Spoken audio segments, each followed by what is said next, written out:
The margins in hospitality are so tight. The reality is the money that you're earning today is going to pay, obviously, your payroll for that week, but is going to pay suppliers that you have on, say, a 4 or 6 week terms.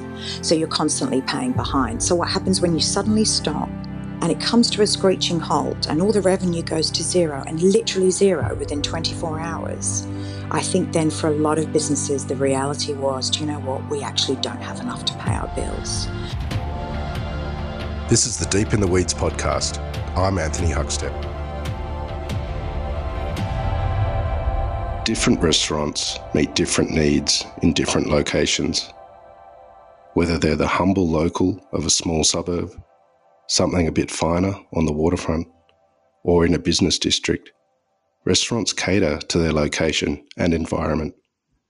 While suburban restaurants have benefited from the populace working from home during the pandemic, no corporates and no tourists has made life very difficult for the many operators in the CBD. What does the road ahead look like for the operators reliant on workers and tourists? Michelle Grand Milkovic is the co-owner of Love.Fish in Barangaroo. Michelle, how are you? I'm really well, thank you, Huck. Thank you for taking the time to talk to me today.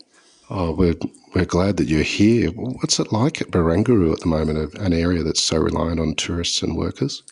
Wow, Barangaroo. It feels really interesting at the moment because the beautiful sunshine is here, the gorgeous weather. So the sun is shining, the water's sparkling, and it feels just for that moment, when you wake up, it feels like everything's as normal. And there are definite moments that the precinct does feel like that.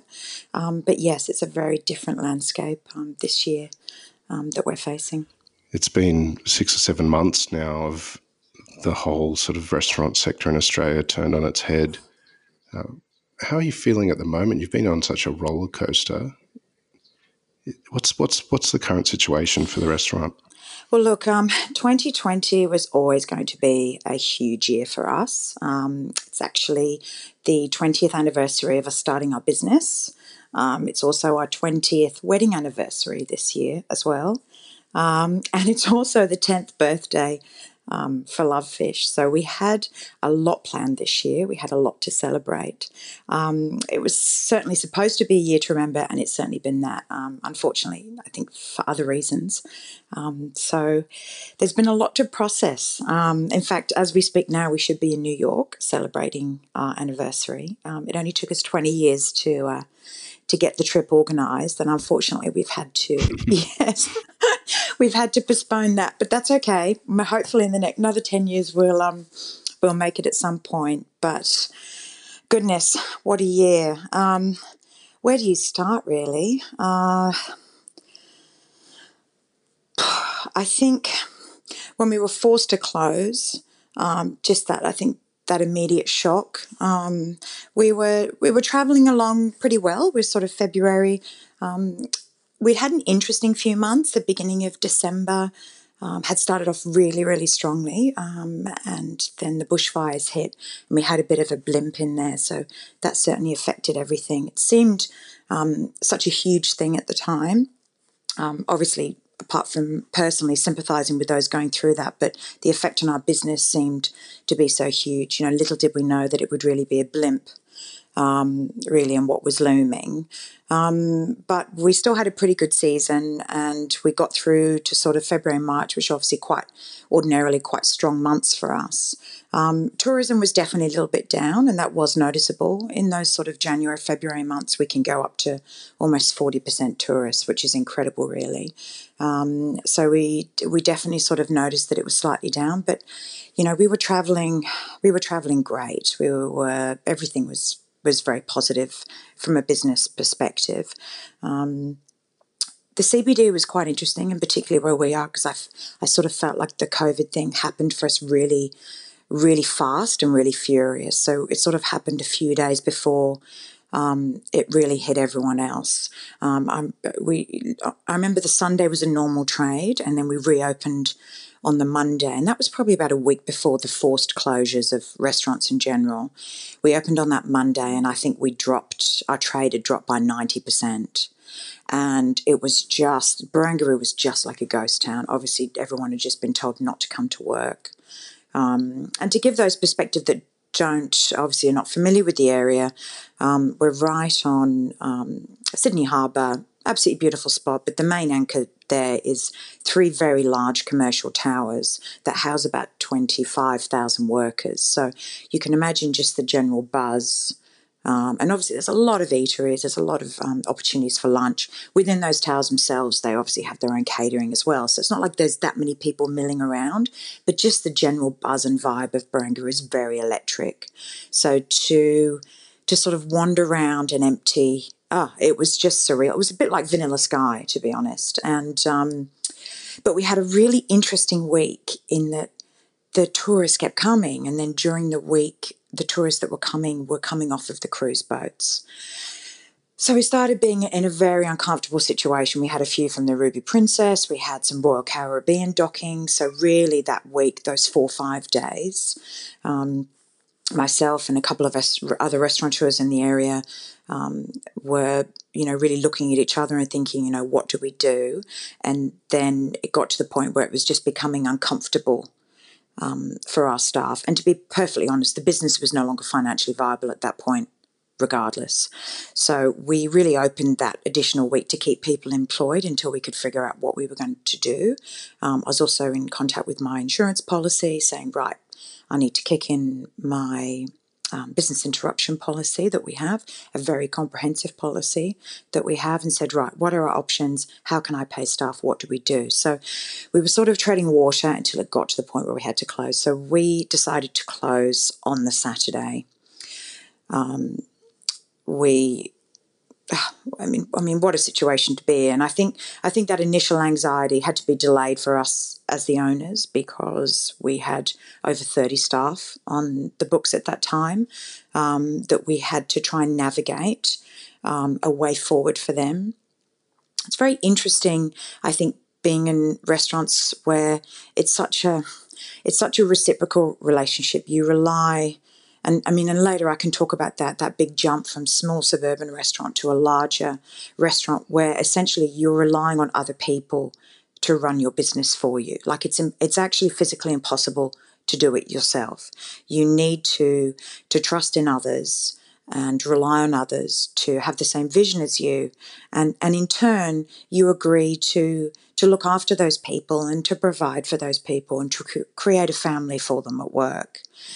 I think to then be put in a position where all of a sudden you have to sit there and essentially say to them, I can't look after you anymore, not in the way that I have been, was a very, very stressful and very distressing position to be put in. So really that first 48 hours was sitting down, as I did individually with 30 staff, going through what their entitlements were, where we were, what we could do. And essentially, even though at that point we didn't know we had JobKeeper, just to give you some idea of the cross-section of our staff, out of the 30 plus staff that we had on the books when we closed, only 7 qualified for JobKeeper. So, the most vulnerable in our community and yet the most loyal. We didn't actually have one person in our kitchen qualify for JobKeeper, apart from Michael, who's co-owner. Everyone in there are temporary visa holders, but these are temporary visa holders that have worked with us for 4 or 5 years. Some of them have come from Roselle, others have been there since our opening day in 2016. So they're very much part of the team, they're very much part of society, they pay taxes, they do everything that everyone else does. They just were put in a position where they were really just told to essentially to go home. So we closed up, after we got through all the staff, we got home. And I guess then at that point, it started all to sink in. And then I think it was really the beginning of the next week that it then started to happen for the whole restaurant industry. And it was very much then a scramble. And then I think it was those of us that had already closed, we were very much in a supportive position because we were saying to others, okay, this is what you have to do. And I just think, again, which, we can discuss a little bit later when it comes to compliance, the scrambling of, right, what are the legal requirements I now have? What are the legal letters I have to write for staff? What do I do? Where do I go from here? I mean, there was so much to think about, and so little, I think, clear headspace, I think, to process it all. Well, we can go into the compliance side of things because you did shut the restaurant, and it's not really a location where you could do takeaway or home delivery from. How did you manage through that period of time until you were able to open up again? Look, it was a very difficult time, particularly those first few weeks were very, very, very difficult before we knew that there would be perhaps some support from my landlord, JobKeeper, some government assistance. I think what was such a confronting time for all restaurants before some obviously chose to pivot is I think restaurants are a really unique industry in that we have really positive cash flow. So that's one of the positives of being in restaurants. We provide a service and we receive the money on the spot. I think for a lot of businesses who we're working, the margins in hospitality are so tight. The reality is the money that you're earning today is going to pay, obviously, your payroll for that week, but is going to pay suppliers that you have on, say, a 4 or 6 week terms. So you're constantly paying behind. So what happens when you suddenly stop and it all stops and it comes to a screeching halt and all the revenue goes to zero, and literally zero within 24 hours? I think then for a lot of businesses, the reality was, do you know what? We actually don't have enough to pay our bills. And I think it was a huge wake-up call for the industry of you can't just live week to week or 4 weeks behind. And look, I think in order to survive this period, you had to be in a strong position when COVID hit. I think we were very lucky in that we're in a strong position. We've always been very focused on the business side of things. I don't think you can have a business, I guess even a restaurant in itself, that can survive this long without being very strong on the business side. It's just not possible. So, it's where my husband and I, we make a great team. He's incredibly creative and he's a great visionary, and I like to think some of that is rubbed off on me, but I'm also very practical, and I'm very driven, and I'm very hard-nosed when it comes to business. So we make a very good team in that respect. So having said that, even going into that time in a strong position, that panic of when Scott Morrison was coming on the television and really talking about it being a minimum of 6 months, that's really what he was saying. 6 months is the minimum. When I did the calculations, I was looking at Michael going, we can't make it through 6 months. I can't pay 6 months rent. I can't pay all the staff for 6 months. I can't pay our bills. We just physically cannot do it for 6 months. And what I worked out is the only way that we could survive is if we put everything into freeze, looked after the staff, looked after our suppliers, because at the end of the day, they are our obligations that we had to pay, and everything else we pushed off. We pushed off mortgage, we pushed off school fees, rent, everything that we could that with huge expenses, and then we just had to work out. And I worked out that if we just paid those things, we could make it through 6 months. How it would look the other side is something else. But at that point, sometimes I've learned over the years you can't get too far ahead of yourself. So I just really worked out what we could do in that 6 month period. I mean, obviously then, support did come along in regards to some ATO credits, and then JobKeeper, which was absolutely fantastic because it meant that I could keep some more staff on. We also thankfully had a very good relationship with our bank, so we were able to access the SEM loan. So what that meant is out of the 30 odd staff that we had, we were able to pay all of their leave entitlements. And to be honest, with that many staff, it was a big chunk. It was over $100,000 over that period. We paid all the staff their leave entitlements. So all the holiday pay got cleared, and we were able to pay all of our suppliers, which was something that we felt really strongly about. How did you feel personally at that time? It was a restaurant, as you say, it was in its 10th year. How did you feel about everything that you'd built at that stage? I mean, goodness, I wouldn't even know sort of where to start really on our journey and everything that we have gone through to get to this point. I even get emotional actually just thinking about it because I think it's very hard for some, because I know that there's obviously that perception. I think people would come down to Barangaroo and see our beautiful restaurant there, and I'm very proud of what we have achieved. But it certainly hasn't been easy, and it certainly has not been without huge sacrifice. So I think to be in that position where I'm 46, my husband is 53. We made the choices we made along the way because we knew we had to make those choices to get to where we needed to be. Everything we had, 20 years, was wrapped up in those four walls. So to pack it all up and lock the door and not really know whether or not we could come back to that when everything sat inside those walls was very hard. We have raised. We started our business in 2000. I think we had $300 when we started our business. And, we opened Barangaroo without any partners. We did it all ourselves. And we've really had to push ourselves all the way along. And we've raised two children, and it hasn't been easy. And the children have missed out. On a lot.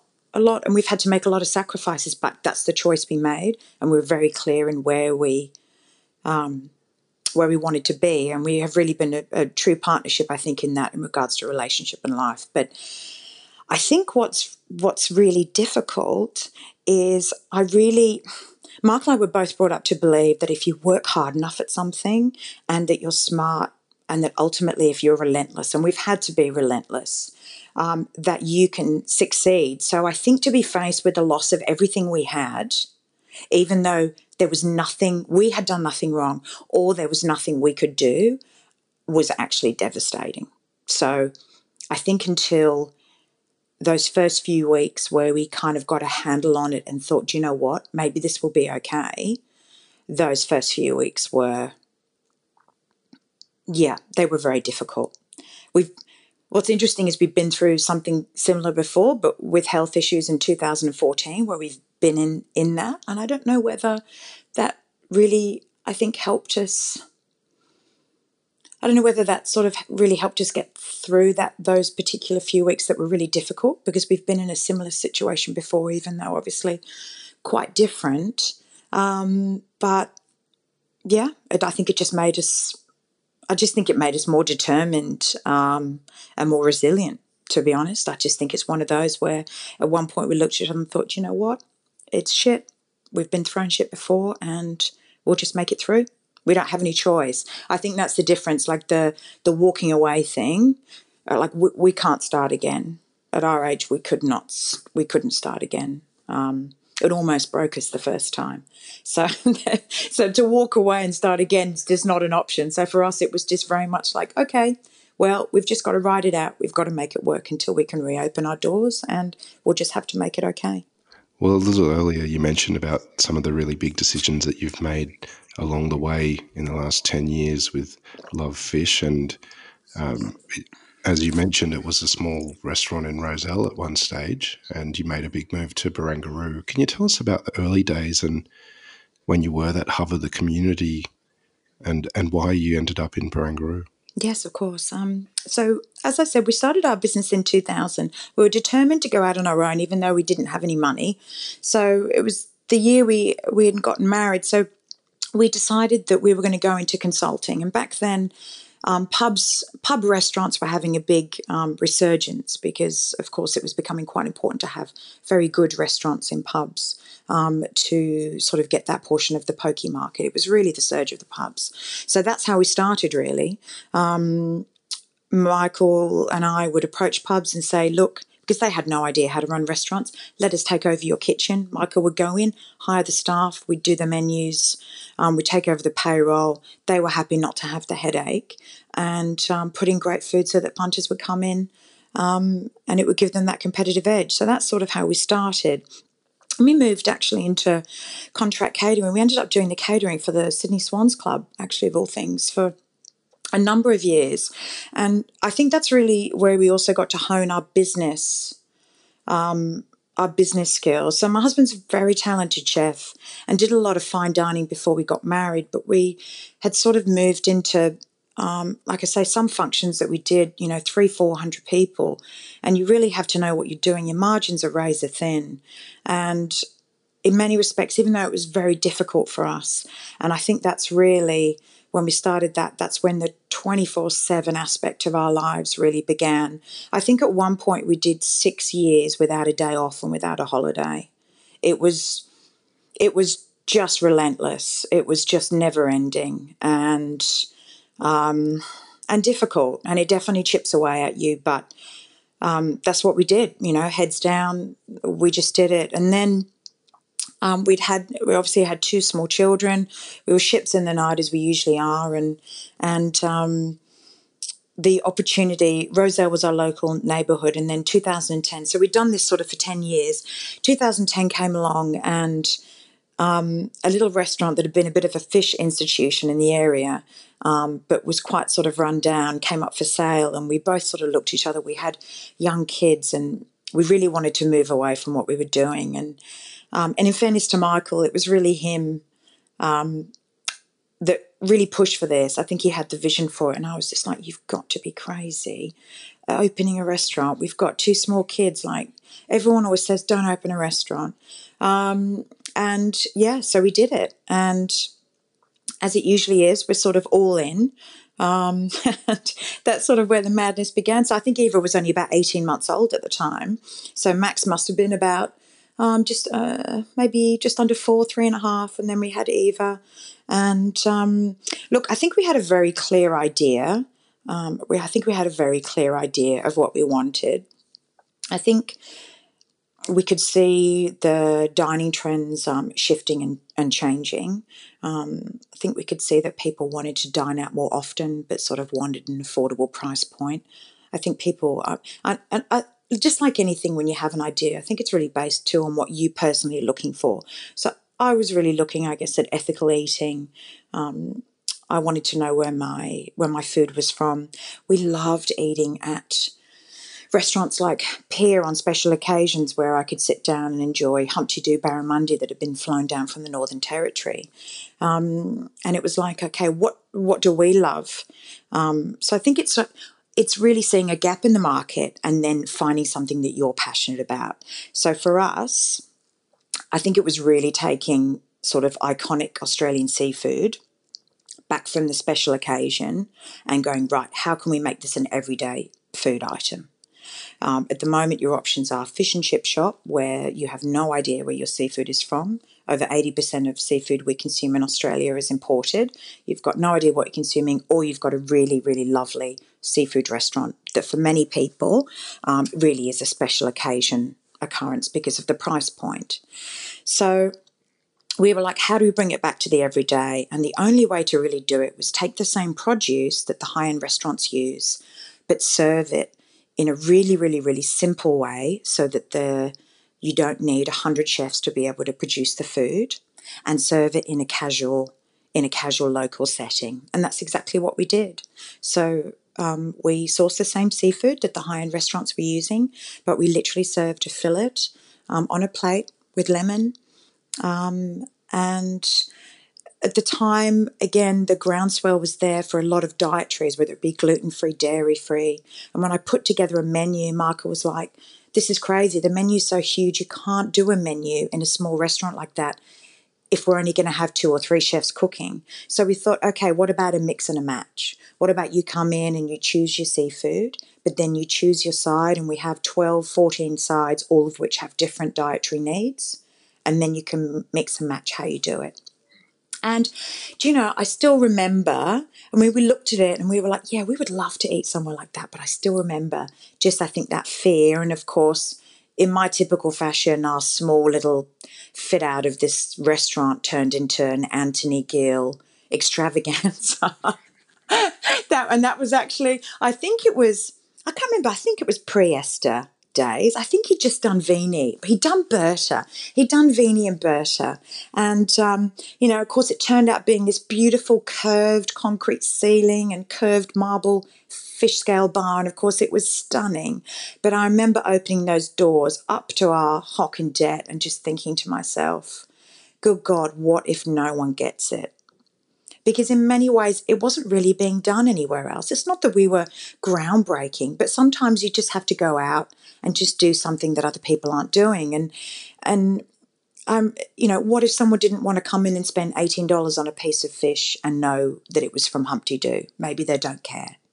Maybe only we care. So anyway, I remember inviting all the family down for our opening night so that we wouldn't be empty in case no one came. And I opened the doors and there was a queue down the street.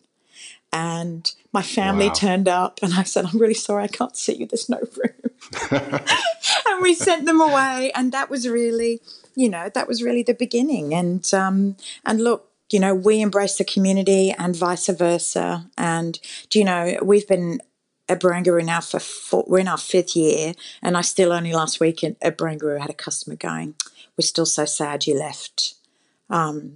You left Roselle, but look, there's a few reasons we had to go. Some of which we might get to later. But we did in the end. We did 8 years, 8 years at Roselle, and for the first 4 years we did 7 days. So again, we did 4 years, 7 days, no days off. Michael and I were in there every day. He cooked, I served, and we ended up moving upstairs because that's the only way we could raise the kids. That's what we did. And,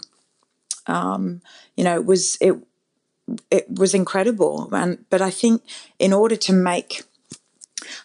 have a business that survives like that, you've obviously got to have a very strong concept, but you've got to have really,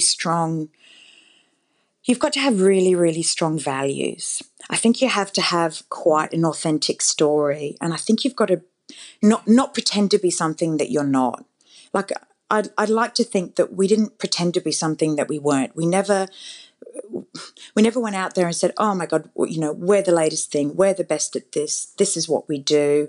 Michael's this, or I don't think we ever thought that. We just quietly did our thing. And I think if you're not authentic, I think customers see through the bullshit.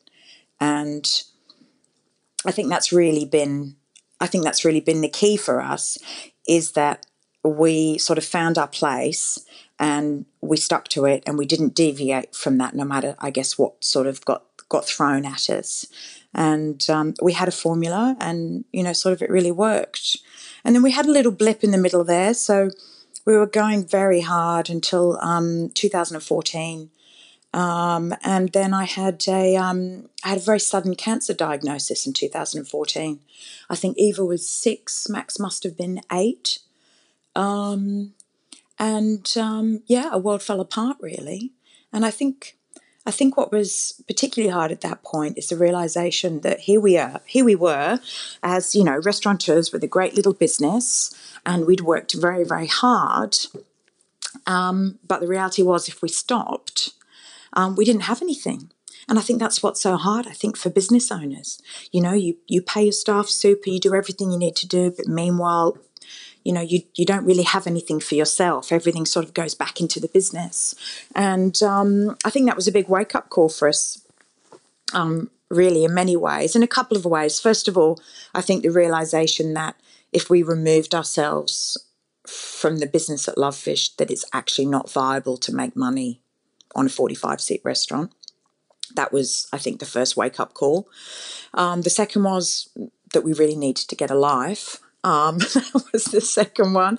So the first thing we did, as anyone does when I think they get that sort of panic, is we grabbed the kids and we ran off to Disneyland. I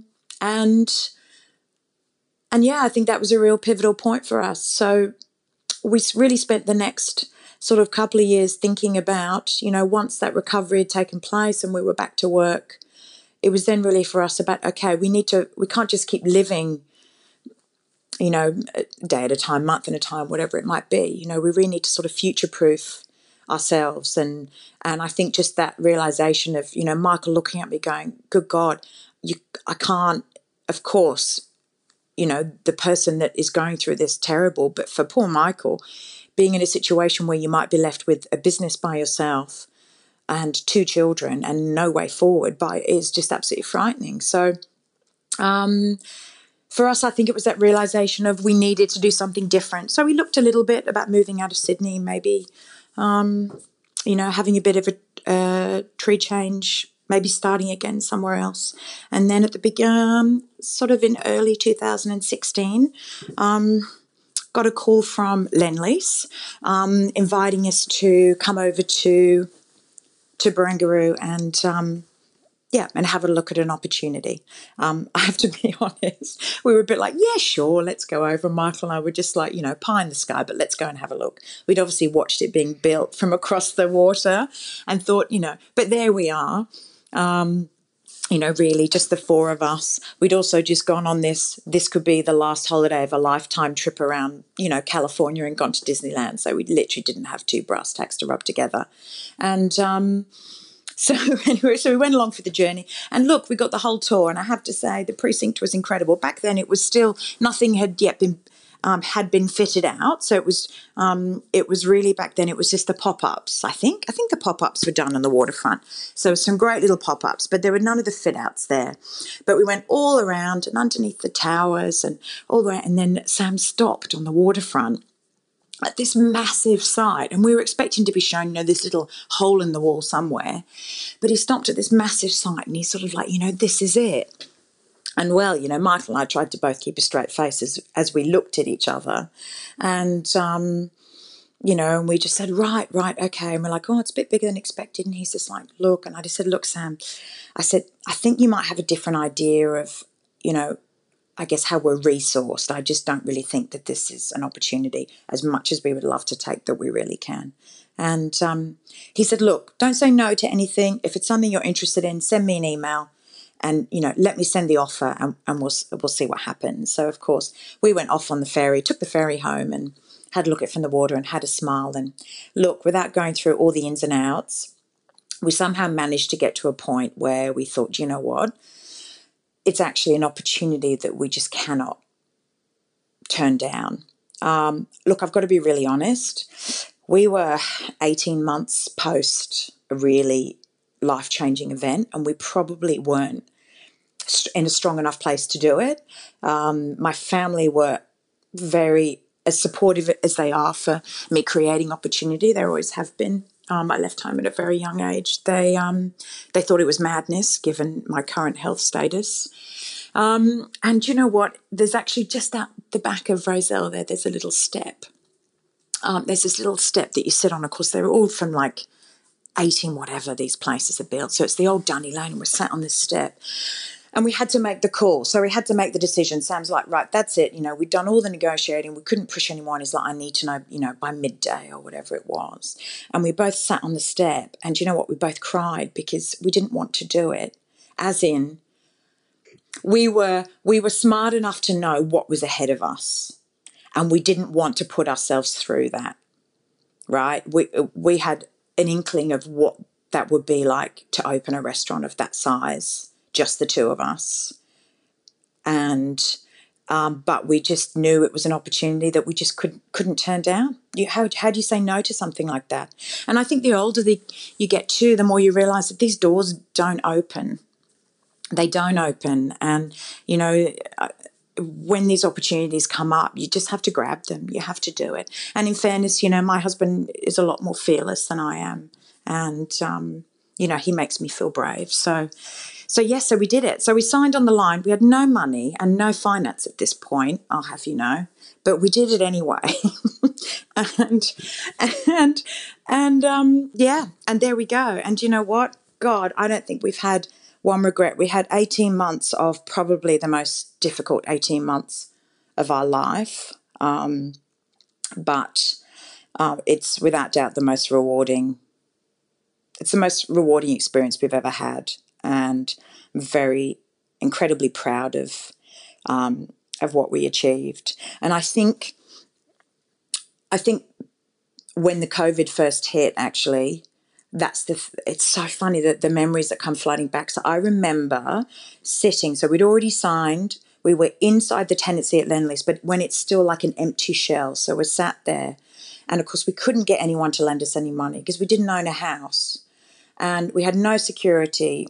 So we had the option of partners to fall back on. So we weren't completely mental, but we had that option. But we wanted to do it for ourselves. And if you have to do all the work, and what you need is money, you have to do what you have to do to get yourself in that point of being on your own. So we'd gone to this incredible broker, Mike, who was our saviour, really, and he'd managed to get us a meeting with a bank that was not our own because our bank had turned us down. And I remember this business banker and another lady, just these in hard hats, sat there on these plastic chairs in this tenancy. And she's like, we don't really invest in restaurants. And, she's like, and I just remember Michael just looking at her going, and there's me with my business hat on, trying to throw all these figures at her and thinking this will make her realise, the potential down here. But he just went, look, forget all that. And he just looked at her and he just said, we've never failed at anything that we said we would do. Like I sit here and I tell you that I will not let you down, that if it's my last dying breath, I will not let this fail. And God, and I remember just looking at him thinking, Jesus, where did that come from? And then she looked at him and she said, we don't invest in restaurants. She said, but we do invest in people. And she said, and we'd like to invest in you. So that's how we got in. So between NAB, who were just incredible, and Silver Chef, we almost got $1 million unsecured to get into Barangaroo, which really is quite incredible. And I think that was that moment that I flashed back to when we were sat here at home and it had all come crashing down, because my heart broke a bit for him because he kept his promise. He'd kept his promise, but he couldn't do anything about this. There was nothing he could do to actually make this any better. And I think that's the thing, I think, is that helplessness. And I think that's where my heart goes out to those business owners in Melbourne at the moment, because I can't even imagine what they're going through. And I think it must be particularly, look, it's difficult for everyone. Let's get that out there straight away, right? It's difficult for everyone. Some people have tragically lost their lives. Everyone has their own story, but you can only talk. It's not to say that your experience is any better or any worse than anyone else's, but you can only speak from your own and have your own story. But I think for those business owners in Melbourne there's many stories like ours. We're not the only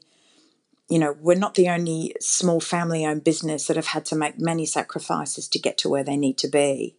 And to have someone else in positions where they're still earning their money and they're absolutely fine making decisions for you like that must be incredibly devastating. So, and I think that's the hard thing. At the beginning, when the whole country was on lockdown, I think there is that feeling that we were all in it together. But I do think that as time progressed, I think that did change. And actually some people were quite okay and other people clearly were not. And I think somewhere along the way there, we've lost sight of those that are not doing okay. Well, that gamble and jumping into the Barangaroo site reaped many benefits because Love.Fish really blossomed and was highly successful there. And you became part of this sort of new wave of seafood in Australia with St. Peter and Cirrus, and this more of a fascination in seafood and understanding of it. What's the situation with the restaurant at the moment and moving forward?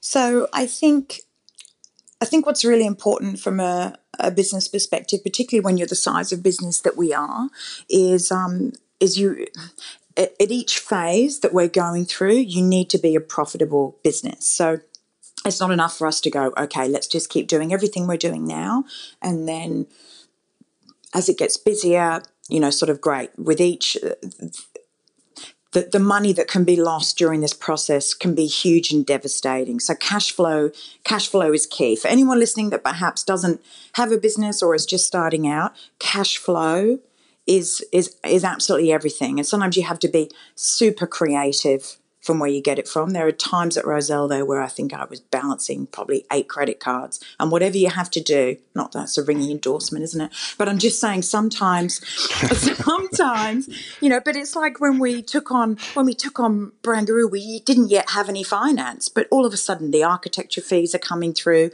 the bank guarantees are coming through, and you have to come up with money sometimes for opportunities when you don't necessarily have it. And being in touch with that side of things and knowing how to get money is really, really very important. Anyway, I'm digressing. So having a profitable business at each stage is really, really important for you to be able to maintain your cash flow to move forward.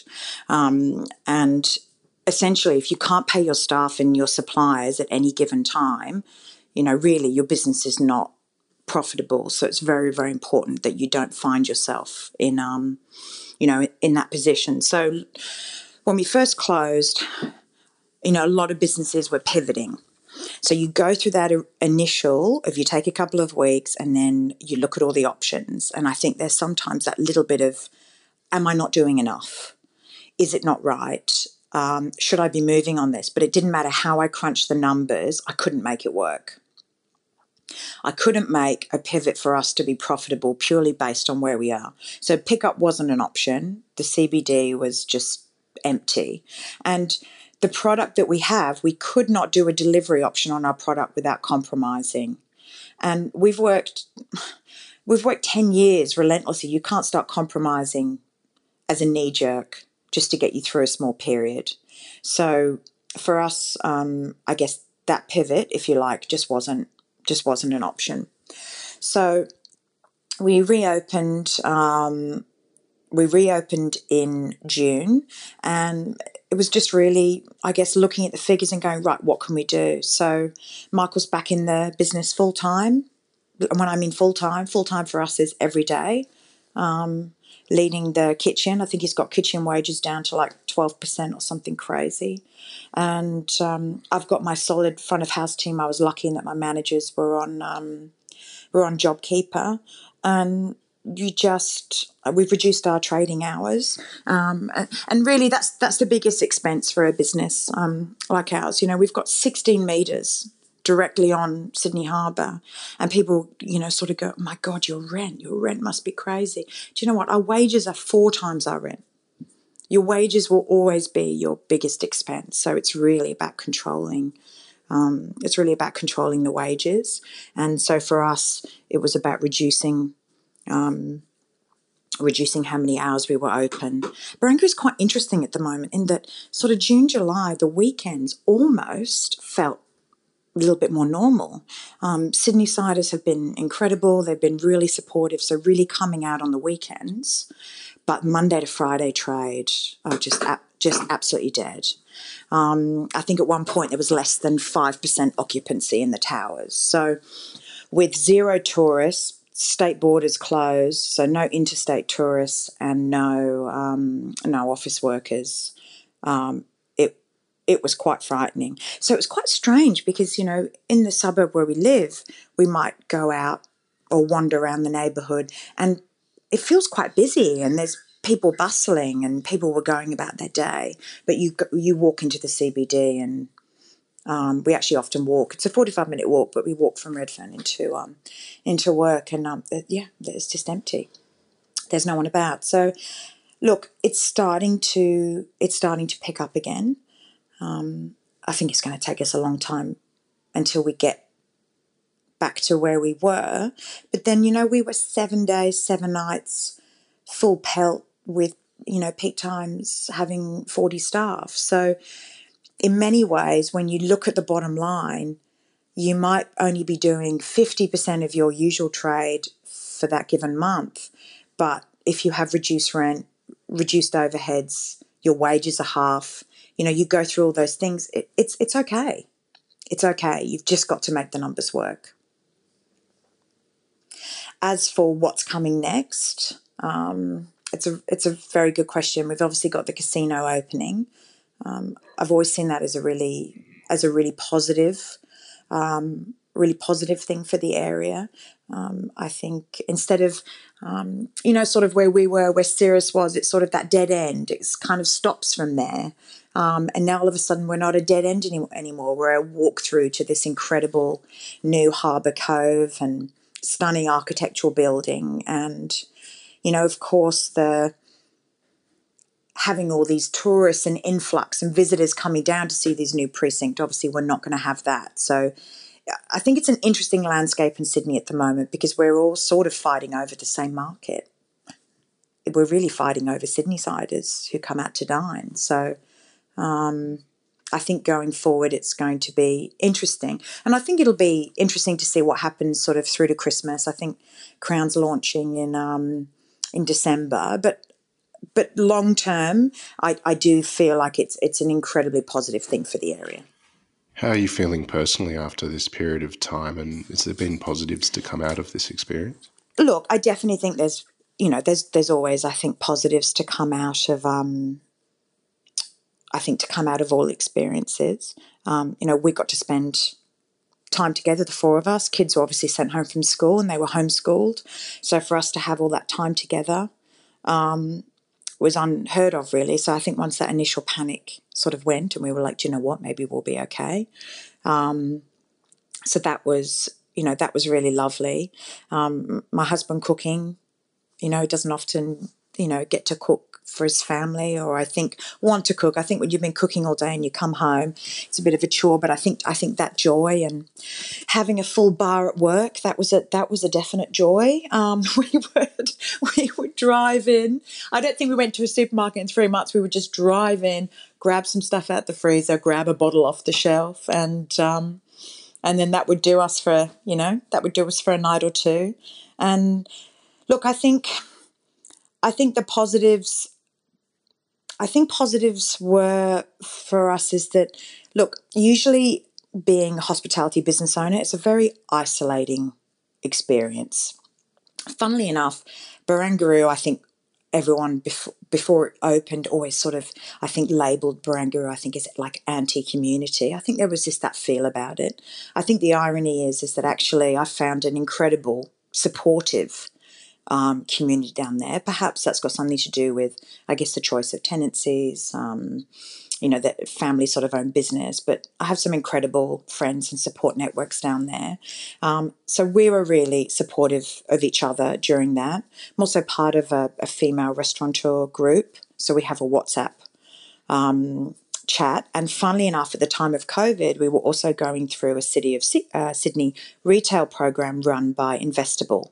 And actually, I think you spoke to the trolley guys, so they were part of that program at that time too.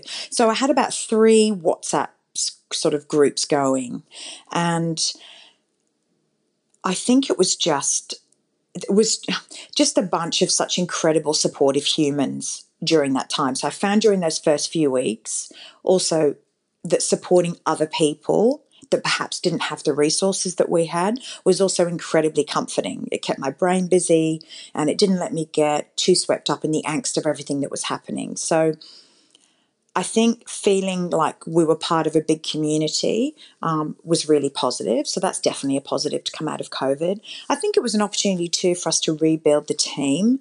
Without getting into it too much, but when you've got a team of 40 people, I mean, it's like, honestly, in hospo, it's a constant scramble to try and find the right staff, that's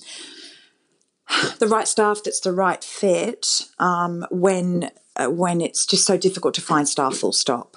So I think to be able, to rebuild the team and really get back to those that are as passionate about the business as we are, and then we can go back to sort of our core values and really what the business is all about, has been really lovely as well. Instead of, when you're going hell for leather, 7 day, literally 7 lunches, 7 dinners, 7 days a week, all year round. We would just close Christmas Day.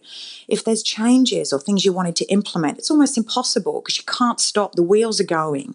You can't just stop and change a tyre. It's just not how it works. So I think to have that time to update and look at processes, look at systems and go, do you know what, we could definitely do this better. And look, our biggest challenge, people say to me, what was your biggest challenge from moving to a restaurant that did, what do we used to do? Say 1.2 a year. I think that's first 8, whatever it was at Barangaroo, that first year was like 6 million, right? Crazy numbers. And it was just our success was our authenticity and our key values and the fact that we served every single guest that walked through our door. How on earth do you replicate that on such a big scale? And that was always, I think, our biggest challenge. How do you still make a place feel warm and inviting when it's so big? I think there's an assumption that when people come to restaurants like that it's just a churn and burn, that it's just, a big group that might own that restaurant. So it's how do you instill those values? And essentially, it comes down to people. It comes down to having people that you love and that represent what you love, I guess, there to represent that to the guest. So that's been a really lovely opportunity. And it's made, I have to be honest, it's really also made me appreciate my core staff even more. I've got an incredible management team and they've been supportive in the business and in a personal way. And, bless them, I'd be absolutely lost without them. And, that's really been the same throughout our whole journey. So as much as we might say, we sacrificed this and this is the hard work we did and we never gave up. And essentially other people have carried us through this journey. Our incredible staff for, 10 years have carried us to where we are now. And so a big clap on the back is due for them. And also a big thank you from us for helping us get to where we are. Well, Michelle, you and Michael, what you've done for seafood in this country is extraordinary, and we're honoured to have you on Deep in the Weeds. Please keep in touch, and we'll talk again soon. Lovely. Thanks so much. Thank you very much. Thanks for having me. Take care. Bye-bye. This is the Deep in the Weeds podcast.